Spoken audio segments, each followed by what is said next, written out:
is Seann Jewall, and I'd like to introduce to you my second project called Misfits. Misfits in size, misfits in style, misfits to the system. So on the 25th of November, I reached out over Instagram to my friends, checking in what is your most uncomfortable clothes to wear? Because the whole issue is size charts. And it's just time to get rid of size charts. So up to the 19th century, clothing was traditionally made at home or in a local tailor. But it was still a traditional trade work. Only through the industrialisation, size charts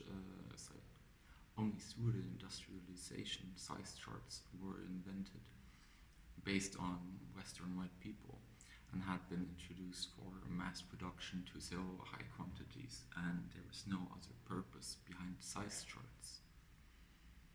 The outcome of this overconsumption and production we are still experiencing now, because nothing else has changed since then.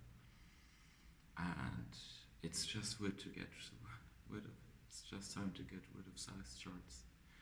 It's not only to get away from mass production or to free people from really horrible labor condition work, or also to get rid of air pollution from massive transportation, or to ban toxic chemicals that are being used to create materials themselves. So by setting the production and design place back to the household or to a local community, we are talking about a new creative freedom which will be gained from this direction. When fashion is not only produced anymore in factories and cheap labor by which companies selling them to the masses, but produced locally and created at home, new ideas of the individual will come up and produce itself to fit your own size. Your size is your size, and it's not for anybody else to be judged by anybody else. And we need to establish this way of thinking, of not judging others by their size, by their ethnicity, by anything. And size charts is just a very small, you would oversee it, but it's just also introducing your brain to think in a different kind of narrative than which we have been brought up with.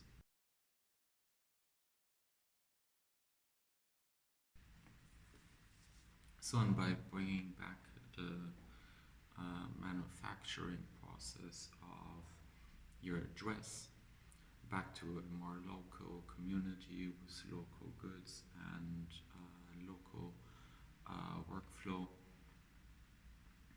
this will embrace a new kind of creative narrative of self-exploration and self-expression. So I tried an example to do this process with CO 3D, taking an old item, and through a digital process you can reinvent the garment itself so it stays in the flow. So let's say you're having a shirt and you want to have it into pants or a t-shirt, and if you introduce this process of local tailorship, then addressing these things to a local tailor, then these things can be put in place and will therefore embrace self-exploration and making and wearing what you want to wear and not what other designers mandate you to wear. So what we understand by fashion today, its gradual scientification developed in course of the Enlightenment, and thus a specific phenomenon of Western power, spatial, economic, and social systems. So it's time to redefine fashion and the design process. So I was reaching out over social media platforms, which are your most uncomfortable clothing to wear, by shape or by design. And three things really stuck out. One were jeans. Jeans are the most mass-produced item in the world of clothing. The second thing that stood out were suits, because suits are made to put you in a shape in a very directive narrative. And the other one is that stuck out were bras, and bras are like a whole topic by itself because of the whole embrace the press, and there's a lot of work that needs to still be done with that and giving women the freedom of their choice of what they want to wear, and really need to dive into so many topics.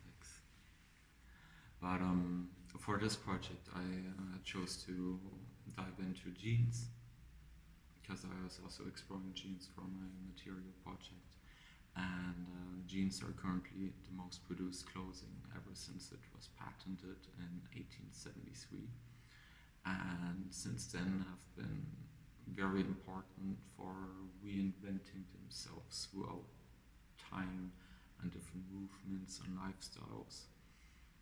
And jeans are a very iconic piece, so maybe jeans can be made as an iconic piece of self-designing. Let's see where we can go. So the fabric itself of jeans originally comes from the town of Nimes in France, where the cotton fabric was sold under the name serge. This allows conclusion to be drawn about the name ethnology. Serge de Nimes was shortened to the Nimes over time and adopted as denim in other languages. The term blue jeans came then about through the use of denim in the Italian city of Genoa. French gants, after the original blue jeans was made into trousers there and exported mainly to the US, where in the end of the 19th century they really came coming for the production and workforce.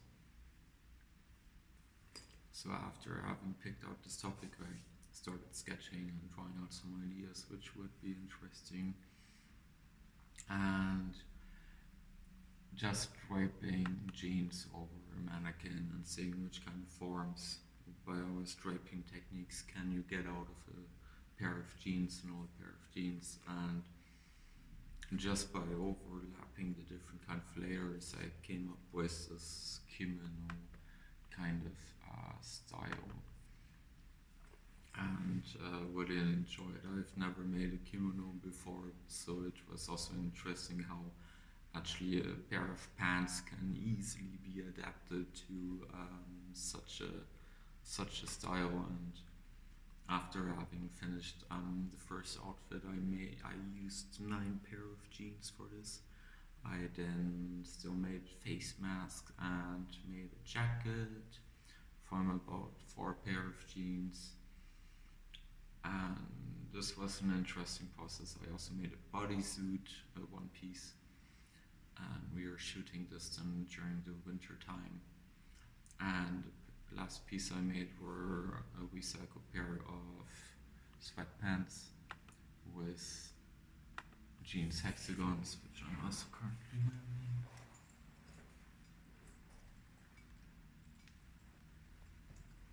So yeah, there's so much possible. There's so much possibility you can do with just you taking something old and recycling it and reusing it to a new clothing piece. And for my job as a designer, I see it that I need to create tools to make possibilities happen, that everybody can explore themselves, and like, what would I like to wear, which shapes or forms or designs can I come up with, and give the power of creativity back to the people. So for my next project, I'll be going into fat studies and body politics.